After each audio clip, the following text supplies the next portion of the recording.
जो पानी से नहाएगा वो सिर्फ लिबास बदल सकता है। कि जो पानी से नहाएगा वो सिर्फ लिबास बदल सकता है, लेकिन जो पसीने से नहाएगा वो इतिहास बदल सकता है। जो पसीने से नहाएगा वो इतिहास बदल सकता है। हेलो फ्रेंड्स, कैसे हैं आप सब लोग। मैं हूं आपकी टीचर कम दोस्त अनु गरसा और आप सभी प्यारे प्यारे दोस्तों का स्वागत करती हूं मेरे यूट्यूब चैनल रीड पर जीत में।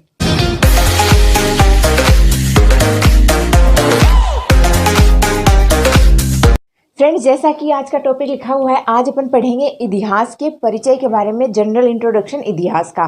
फिर फ्रेंड्स अपन आगे आने वाले वीडियोस में अपना जो हिस्ट्री है उसको कंटिन्यू करेंगे। फ्रेंड्स, हिस्ट्री का मेरा कोई भी वीडियो मिस मत करना। मेरी हिस्ट्री बहुत स्ट्रांग है, तो इसीलिए आप लोगों को कह रही हूँ, आपको बहुत ज़्यादा कुछ सीखने को मिलेगा मेरी हिस्ट्री के वीडियो से। तो जितने भी हिस्ट्री के वीडियोज़ डालूँ उसको एंड तक पूरा देखना और ज़रूर देखना। ओके फ्रेंड्स, आज तो अपन देखेंगे अपने इतिहास जो है उसके बारे में, कुछ जनरल जो शुरुआत है उसकी, जो इंट्रोडक्शन है उसके बारे में। ओके फ्रेंड्स, आगे आने वाले वीडियोस में अपन हर प्रांत का एक एक टॉपिक, जैसे मेवाड़ का, मारवाड़ का, बीकानेर का, आमेर का, इनका एक एक टॉपिक लेके उस अकॉर्डिंग अपन पढ़ाई करेंगे। और फ्रेंड्स, सारा इतिहास आपको कहानी वाइज आपको सारा पढ़ाऊंगी, आपको सारा याद हो जाएगा और इंटरेस्ट भी बढ़ा आएगा। ओके फ्रेंड्स, तो फ्रेंड्स चलिए आज शुरू करते हैं अपने इतिहास का परिचय। सबसे पहले अपन जान लेते हैं कि इतिहास होता क्या है। क्या है इतिहास, इतिहास में क्या पढ़ते हैं अपन।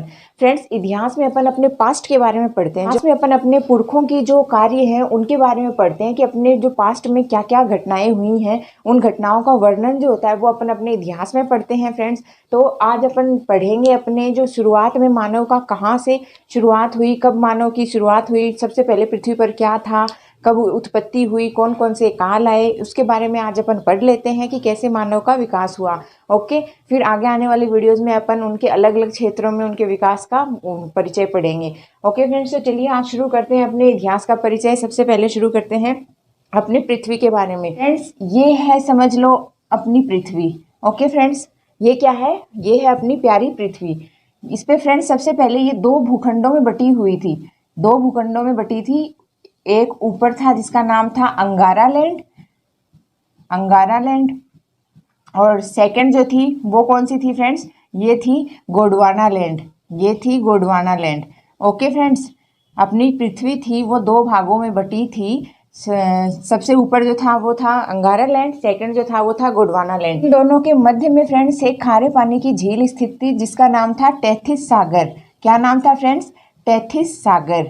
और ये टेथिस सागर ही आगे चल के क्या है, खारे पानी की जो झीलें हैं उनको बनाने के लिए रिस्पॉन्सिबल है, उत्तरदायी है। आरटेट 2009 में ये क्वेश्चन पूछा गया था कि राजस्थान में जो खारे पानी की झीलें उपस्थित हैं वो किसका अवशेष हैं। ये आरटेट 2009 में पूछा गया था, तो अपने को क्या उत्तर बताना था वहाँ कि राजस्थान में जो खारे पानी की झीलें हैं वो टेथिस सागर का अवशेष है। किसका अवशेष है, टेथिस सागर का। ओके फ्रेंड्स, तो देखिए ये थी अपनी पृथ्वी। पृथ्वी कहाँ, दो भागों में डिवाइडेड थी। पहला ऊपर वाला भाग था अंगारा लैंड, नीचे वाला था गोंडवाना लैंड। इन दोनों के मध्य में था एक खारे पानी का सागर जिसका नाम था टेथिस सागर।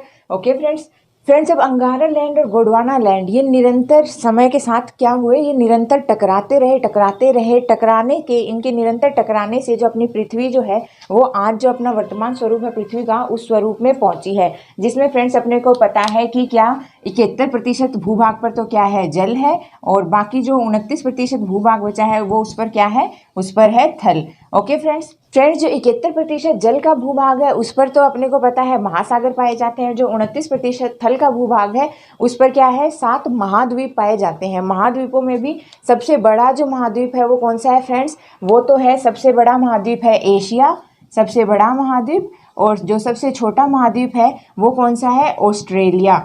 सबसे छोटा महाद्वीप है वो है ऑस्ट्रेलिया, और सबसे बड़ा जो है वो क्या है, एशिया। ओके फ्रेंड्स, ये अपनी जो है पृथ्वी का जो भाग है 29%, उस पर 7 महाद्वीप पाए जाते हैं, जिसमें एशिया सबसे बड़ा महाद्वीप है और ऑस्ट्रेलिया जो है सबसे छोटा महाद्वीप है। फ्रेंड्स, एग्जाम्स में एक बार क्वेश्चन पूछा जा चुका है कि ऐसा कौन सा देश है जो महाद्वीपीय है, मतलब जो देश भी है और महाद्वीप भी है। तो फ्रेंड्स उसका आंसर होगा क्या, ऑस्ट्रेलिया। ऑस्ट्रेलिया अपने आप में देश भी है और एक महाद्वीप भी है। ओके फ्रेंड्स, तो ये है कुछ जनरल इंट्रो अपनी पृथ्वी का। फ्रेंड्स देखिए, पृथ्वी बनी तो मानव बना, पृथ्वी बनी तो मानव बना, मानव बना तो मानव का इतिहास बना। पृथ्वी नहीं होती मानव नहीं होता, मानव नहीं होता तो मानव का इतिहास नहीं होता, है ना फ्रेंड्स। तो अपन देख रहे हैं कि कैसे पृथ्वी की उत्पत्ति हुई और उसके बाद में कैसे अब मनुष्य की उत्पत्ति होगी। फ्रेंड्स पूरे संसार में इतिहास के जनक कौन है फ्रेंड्स? पूरे संसार में इतिहास के जनक हैं हेरोडोट्स। कौन है फ्रेंड्स? हेरोडोट्स। ये क्या है? पूरे संसार में इतिहास के जनक हैं। ये कब आए थे फ्रेंड्स? ये भारत आए थे कब? 5वीं शताब्दी में। निवासी कहाँ के थे? यूनान के निवासी थे और 5वीं शताब्दी में भारत आए थे। इनको संसार में इतिहास का जनक कहा जाता है। फ्रेंड्स अपने को पता है भारत में इतिहास का जनक किसको कहते हैं फ्रेंड्स? भारत में इतिहास का जनक कहते हैं वेद व्यास को। फ्रेंड्स मेगास्थनीज को नहीं कहते हैं भारत में इतिहास का जनक। भारत के इतिहास का जनक है वेद व्यास। तो फ्रेंड्स विश्व में इतिहास के जनक कौन है? विश्व में तो है हेरोडोट्स और भारत में कौन है फ्रेंड्स? भारत में है वेद व्यास को भारत में इतिहास का जनक कहा जाता है। फ्रेंड्स मेगास्थनीज मत कर देना। जो हेरोडोट्स हैं उनके ग्रंथ का नाम क्या था? हिस्टोरिका। और जो वेद व्यास हैं उनके ग्रंथ का नाम क्या था? ये था महाभारत। क्या था फ्रेंड्स? महाभारत। इनमें इन्होंने इतिहास के बारे में वर्णन किया है। फ्रेंड्स हेरोडोट्स कब आए थे? ये 5वीं शताब्दी में भारत आए थे। 5वीं शताब्दी में भारत आए थे। इनका जो जन्म स्थल है वो कहाँ है? वो यूनान में है। ये यूनान के निवासी थे। ओके फ्रेंड्स अब देखिए फ्रेंड्स एक बार RAS प्री 2007 में आया हुआ क्वेश्चन है कि हिस्टोरिका ग्रंथ के लेखक कौन है? हिस्टोरिका ग्रंथ के लेखक अपने को पता है कौन थे? हेरोडोट्स थे। ओके और फ्रेंड्स एक बार पूछा जा चुका है, ये भी RAS प्री 2009 का क्वेश्चन है कि जो हेरोडोट्स हैं वो भारत में कौन सी शताब्दी के अंदर आए थे? तो कौन सी शताब्दी में आए थे फ्रेंड्स? अपने को पता है 5वीं शताब्दी में हेरोडोट्स जो है वो भारत आए थे।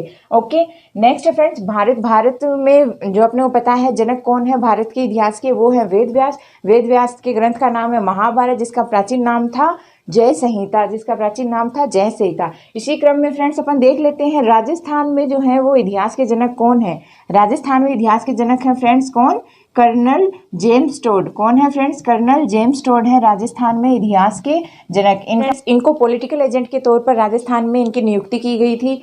फिर इनको बाद में राजस्थान इतना पसंद आया कि इन्होंने क्या किया, जब ये वापस लौटने लगे उस दौरान इन्होंने क्या किया, जो राजपूतों की भैया हुआ करती थी उनको ये अपने साथ ले गए और उन भैयों के आधार पर इन्होंने क्या किया, राजस्थान के इतिहास का वर्णन किया, जिसमें इन्होंने सबसे पहले राजस्थान को राजस्थान नाम दिया। रायथान या राजस्थान सबसे पहले किसने नाम दिया था? कर्नल जेम्स टोड ने दिया था राजस्थान को। ओके फ्रेंड्स ये तो मैंने आपको जनरल एक छोटा सा जो है ओरली आपको इंट्रोडक्शन दे दिया है। अब मैं इसके थोड़े नोट्स के टाइप में आपको यहाँ पर समझा देती हूँ ताकि आपको नोट्स बनाने में आसानी रहे। इतना तो मैंने आपको ओरली बता दिया, अब जो बताया है उसको पहले आपको नोट्स के द्वारा और समझा देती हूँ ताकि आपके दिमाग में अच्छे से याद रह जाए। देखिए फ्रेंड्स पॉइंट वाइज अपन देख लेते हैं जो अपन ने अभी तक ओरली पढ़ा है उसके बारे में। फ्रेंड्स विश्व इतिहास के जनक का कौन है? अपन ने पढ़ा था कौन है? हेरोडोट्स हैं, जो कहाँ के निवासी थे? यूनान के निवासी थे। 5वीं शताब्दी में कहाँ आए थे? भारत आए थे। इनका ग्रंथ था हिस्टोरिका। ओके फ्रेंड्स भारत आए थे 5वीं शताब्दी ईसा पूर्व में, ग्रंथ था हिस्टोरिका। बहुत इंपॉर्टेंट है फ्रेंड्स, ये दोनों क्वेश्चन पूछे जा चुके हैं कि हेरोडोट्स हैं वो उनके ग्रंथ का नाम क्या है और वो कौन सी शताब्दी में भारत आए थे। ये दोनों क्वेश्चन पूछे जा चुके हैं। फ्रेंड्स आगे है भारत में इतिहास का जनक। भारत में इतिहास का जनक वेद व्यास है फ्रेंड्स, मेगास्थनीज नहीं है। इसको मैं फिर से कह रही हूँ, याद रखिएगा। इसके जो जनक हैं भारत इतिहास के वो हैं वेद व्यास। इनका ग्रंथ था महाभारत और महाभारत का प्राचीन नाम क्या था? जय संहिता था। ओके फ्रेंड्स भारत के प्राचीन नाम, अब भारत अपना देश है उसको प्राचीन समय में किस किस नामों से पुकारा जाता था? तो भारत में प्राचीन समय में किस नाम से पुकारा जाता है? भारत को आर्यों का देश के नाम से पुकारा जाता था, हिंदुस्तान के नाम से पुकारा जाता था और सोने की चिड़िया के नाम से पुकारा जाता था। ओके फ्रेंड्स अब देखिए, लेकिन जो हमारा संविधान है, जब हमारा संविधान बन गया आज़ाद होने के बाद में, तो हमारे संविधान में हमारे देश को सिर्फ 2 ही नामों से पुकारा जाता है। हमारे संविधान में 2 ही नाम वर्णित है अपने भारत के, जिसमें है पहला तो है भारत और दूसरा क्या है? इंडिया। पहला है भारत, दूसरा है इंडिया।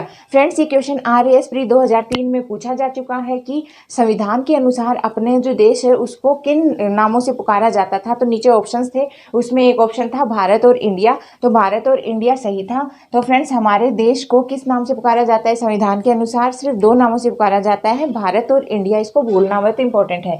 नेक्स्ट है फ्रेंड्स, अब महाभारत के बारे में डिटेल्स देख लेते हैं। इसका युद्ध कब हुआ था? आपने बताया महाभारत का युद्ध है वो राजस्थान में तो हुआ नहीं, तो कहाँ हुआ था? ये हुआ था कुरुक्षेत्र, जो कहाँ पर है? हरियाणा में आता है। और ये युद्ध लगातार 18 दिनों तक चला था, जिसमें कौरव और पांडवों के बीच में युद्ध हुआ था, जिसमें पांडवों की विजय हुई थी। ओके फ्रेंड्स, अब महाभारत है, महाभारत में कितने श्लोक हैं? ये क्वेश्चन भी RAS प्री 2003 में पूछा जा चुका है। तो महाभारत में फ्रेंड्स 1 लाख श्लोक हैं। कितने? 1 लाख श्लोक हैं महाभारत के अंदर। नेक्स्ट है फ्रेंड्स, ये क्वेश्चन भी पूछा गया है, टेट 2011 में पूछा गया था कि गीता जो है वो किसका अंग है? तो गीता जो है फ्रेंड्स वो महाभारत का ही एक अंग है। गीता किसका अंग है? महाभारत का अंग है।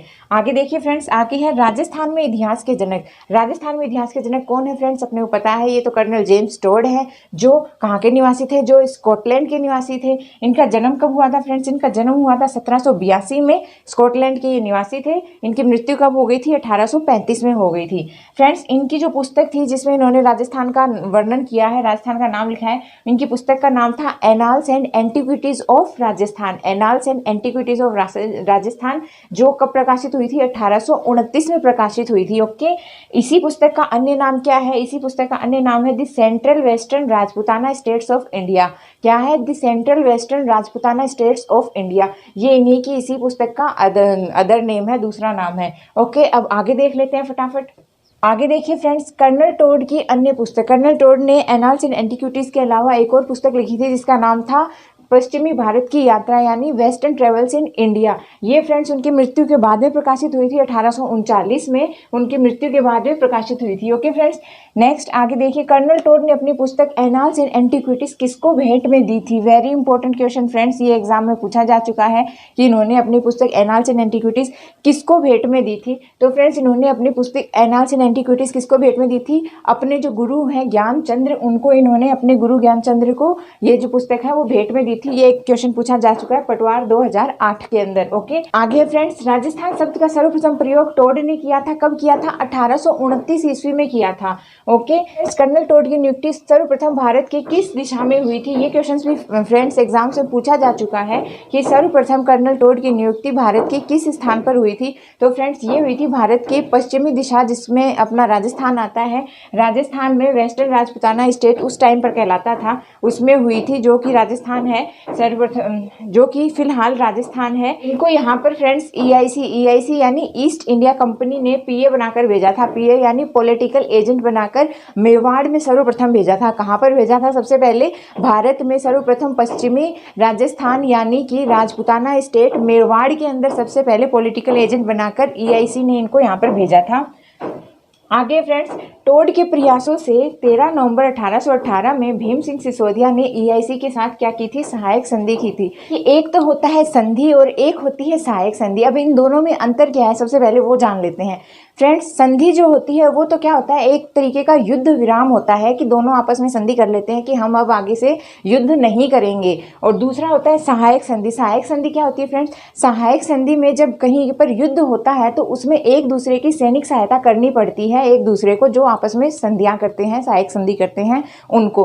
तो फ्रेंड्स ये अंतर है संधि और सहायक संधि में, कि संधि में तो युद्ध पर विराम लग जाता है कि अब आगे से युद्ध ही नहीं करेंगे, और जो सहायक संधि होती है उसमें ये होता है कि अगर कहीं अन्य जगह पर युद्ध शुरू हो गया तो उसका, जिसने आपस में सहायक संधि करी है, उनको एक दूसरे की सैनिक सहायता करनी पड़ती है। ओके फ्रेंड्स, तो इसी प्रकार मतलब कुछ राजस्थान में संधियां हुई हैं, उनके बारे में अपन जान लेते हैं कि राजस्थान में पहली बार संधि कब हुई थी? संधि हुई थी 1803 में, भरतपुर के राजा रणजीत सिंह ने करी थी। राजस्थान में सर्वप्रथम संधि करी थी 1803 में भरतपुर के राजा रणजीत सिंह ने।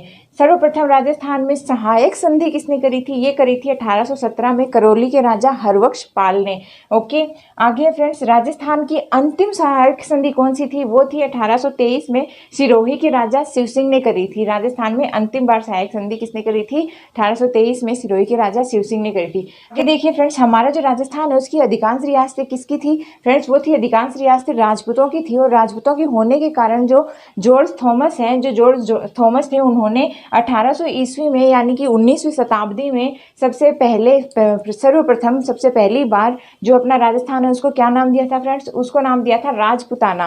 राजपुताना कहकर राजस्थान को संबोधित सबसे पहले किसने किया था, जॉर्ज थॉमस ने किया। फ्रेंड्स जो जॉर्ज थॉमस थे उन्होंने तो मौखिक रूप से क्या किया था, इसको राजस्थान है उसको राजपुताना नाम दिया था। कब, 1800 ईस्वी में, यानी 19वीं शताब्दी के अंदर जो है राजस्थान को राजपुताना नाम दिया था, मौखिक तरीके से, लिखित तरीके से नहीं। लेकिन सर्वप्रथम इसको लिखित तरीके से किसने राजपुताना कहकर संबोधित किया राजस्थान को, वो थे friends William Franklin. William Franklin ने क्या किया था 1805 में, 1805 यानी 19वीं शताब्दी में ही 1805 के अंदर अपना जो उनका ग्रंथ था military memoirs of George, military memoirs of George के अंदर सर्वप्रथम लिखित तरीके से राजस्थान को राजपुताना नाम दिया था। किसने, विलियम फ्रैंकलिन ने। ओके फ्रेंड्स, तो फ्रेंड्स ये अपन ने कुछ देखा है अपने जो इतिहास का जो परिचय था पीछे का, कि अपना इतिहास राजस्थान का कैसे क्या बना। अब देख लेते हैं इसके आगे का कुछ और सामान्य जानकारी। तो देखिए फ्रेंड्स, अपने यहाँ पर लिखा हुआ है कि इतिहास को सर्वप्रथम 3 कालों में बांटा गया। 3 कालों में कौन कौन सा है, सबसे पहले फ्रेंड्स प्राग ऐतिहासिक काल। प्राग ऐतिहासिक काल को फ्रेंड्स पाषाण युग भी कहते हैं। पाषाण युग क्यों कहते हैं, पाषाण अपने को पता है पत्थर को कहते हैं। और ये पाषाण युग क्यों कहलाया, क्योंकि इस युग में जो इंसान था, जो मानव था, वो क्या करता था, जो पाषाण थे, पत्थरों के बने औजार यूज किया करता था। जो भी है अपने खेती के लिए, अपने शिकार के लिए, सब में पाषाण यानी पत्थर से बने जो औजार हैं उनका इस्तेमाल किया करता था। इसीलिए इस युग को क्या कहा गया, पाषाण युग कहा गया है। फ्रेंड्स इस काल में जो मनुष्य है उसने खेती करना सीख लिया था, आग जलाना सीख लिया था, पशुपालन करना सीख लिया था, समूह में रहना सीख लिया था। ओके फ्रेंड्स, और इस काल के भी 3 भाग हैं। इस काल को भी 3 भागों में बांटा गया है। सबसे पहला है पूरा पाषाण काल, नेक्स्ट है मध्य पाषाण काल और थर्ड है नव पाषाण काल। फ्रेंड्स इस काल की एक विशेषता ये है कि इस काल में ही मनुष्य ने सर्वप्रथम वैज्ञानिक आविष्कार किया था। सर्वप्रथम वैज्ञानिक आविष्कार क्या था फ्रेंड्स, वो था पहिए का आविष्कार। पहिया जिस पर आज पूरी दुनिया घूम रही है, पूरी दुनिया चल रही है, उसका आविष्कार देखिए कहाँ पर हुआ था, प्राग ऐतिहासिक काल में हुआ था। इतने पुराने समय से पहिए का आविष्कार हुआ है। तो फ्रेंड्स जो पहिए का जो आविष्कार था वो पहला प्रथम वैज्ञानिक आविष्कार था जो कब हुआ था, प्राग ऐतिहासिक काल में हुआ था। प्राग ऐतिहासिक काल में भी कौन से काल में, नव पाषाण काल जो था उसमें जो है पहिए का आविष्कार हुआ था। तो पहला वैज्ञानिक आविष्कार आपने पता है पहिए का निर्माण था, जो कब हुआ था, नव पाषाण काल में हुआ था। ये क्वेश्चंस फ्रेंड जेल प्रहरी 2018 में जो एग्जाम हुआ था उसमें पूछा जा चुका है। इस युग में क्या है, लिखित प्रमाण नहीं है, क्योंकि इस युग में क्या था, किसी को पढ़ना लिखना नहीं आता था, इसीलिए इस युग के कोई भी लिखित प्रमाण नहीं है। आगे देखिए फ्रेंड्स, प्राग ऐतिहासिक काल पहला काल अपन ने पढ़ लिया। नेक्स्ट है आदि ऐतिहासिक काल। आदि ऐतिहासिक काल को क्या कहते हैं, कांस्य युगीन काल भी कहते हैं। क्यों कहते हैं, क्योंकि इस काल में सर्वाधिक कांस्य के औजारों का प्रयोग किया जाता था, इसीलिए इसको कांस्य युगीन काल कहते हैं। फ्रेंड्स इसमें लिखित प्रमाण तो है, लेकिन वो कैसे हैं, अपठनीय है, कि उनको पढ़ा नहीं जा सकता, पता ही नहीं है कि उसमें क्या लिखा हुआ है, किस भाषा में लिखा हुआ है। फ्रेंड्स इसमें जो लिपि थी वो क्या करती थी फ्रेंड्स, वो दाईं से बाईं ओर चलती थी और फिर बाईं से दाईं ओर चलती थी, फिर दाईं से बाईं, बाईं से दाईं, बाईं से दाईं, दाईं से बाईं, ऐसे। तो फ्रेंड्स वो इस प्रकार से चलती थी, तो इसीलिए उसको कभी पढ़ा ही नहीं जा सकता। कई इतिहासकारों ने भी इसको कई बार पढ़ने की कोशिश करी, लेकिन कोई भी इसको आज तक पढ़ नहीं पाया है। फ्रेंड्स ये जो लिपि थी ये इंपॉर्टेंट है कि इस लिपि का नाम क्या था। फ्रेंड्स इस लिपि के कई नाम है, तो इस लिपि के नामों को याद रखना जरूरी है। इस लिपि के कई नाम है, तो पहला नाम कौन सा है फ्रेंड्स, सर्पाकार लिपि, क्योंकि ये दाईं से बाईं, बाईं से दाईं थी, तो इसको देख कर क्या कहा गया कि ये तो क्या है, सर्पाकार लिपि है। नेक्स्ट है भाव चित्रात्मक लिपि, क्योंकि लिखित प्रमाण कोई था नहीं, जो भी थे उनके भाव थे, उनको उन्होंने क्या किया, मतलब अपनी चित्रों के माध्यम से उन्होंने उसको उकेरा है, तो इसको भाव चित्रात्मक लिपि भी कहा गया। इसको ब्रुस्टोफेदन लिपि भी कहा जाता है, इसको गोमुद्रिका लिपि भी कहा जाता है, और इसको सैंधव लिपि भी कहा जाता है। इन नामों को ध्यान रखना फ्रेंड्स, ये इंपॉर्टेंट है। आगे फ्रेंड्स थर्ड है ऐतिहासिक काल। ऐतिहासिक काल जो फिलहाल है उसमें क्या है, ये है लोह युगीन काल। लोह युगीन क्यों कहा गया है, क्योंकि इसमें सर्वाधिक लोहे के औजारों का उपयोग किया जाता है, तो ऐतिहासिक काल को कहते हैं लोह युगीन काल। इसमें फ्रेंड्स लिखित प्रमाण भी है जो कि पठनीय भी है, लिखित भी है और पठनीय भी है। ऐसे प्रमाण कौन सा युग में है, ये है ऐतिहासिक काल में, लोह युग में पाए जाते हैं। फ्रेंड्स भारत में ऐतिहासिक काल की जो शुरुआत होती है वो 6ठी शताब्दी ईसा पूर्व से मानी जाती है। फ्रेंड्स ये अपन ने देख लिया है इतिहास का सामान्य परिचय। अब जो इससे आगे जो अपन देखेंगे वो अपने राजस्थान के इतिहास का हर एक प्रांत का जो अपने टॉपिक दिया हुआ है उसको अपन लेंगे और उसको ही पढ़ेंगे। ये अपन ने इतिहास का जनरल इंट्रोडक्शन देख लिया है। उम्मीद करती हूँ आप लोगों को इंट्रोडक्शन पसंद आया होगा। पसंद आया है तो लाइक कर दीजिए और जो मेरा चैनल है उसको ज़्यादा से ज़्यादा शेयर और सब्सक्राइब कर दीजिए। और जो भी हिस्ट्री के मैं आपको पढ़ाऊँ उसको एक भी टॉपिक को मिस मत करना। बहुत ज़्यादा इंपॉर्टेंट आपको यहाँ पर फैक्ट्स पढ़ाने वाली हूँ। आपको पढ़कर भी मज़ा आएगा और मुझे पढ़ाकर तो आएगा ही, क्योंकि हिस्ट्री मेरा फेवरेट है। इसीलिए फ्रेंड्स एक भी टॉपिक को मिस मत करना, सारे टॉपिक पढ़ना हिस्ट्री के जो भी मैं पढ़ाऊँ। ओके फ्रेंड्स, अब आप सभी प्यारे प्यारे दोस्तों का मेरे वीडियो को एंड तक देखने के लिए दिल से धन्यवाद। Thank you friends.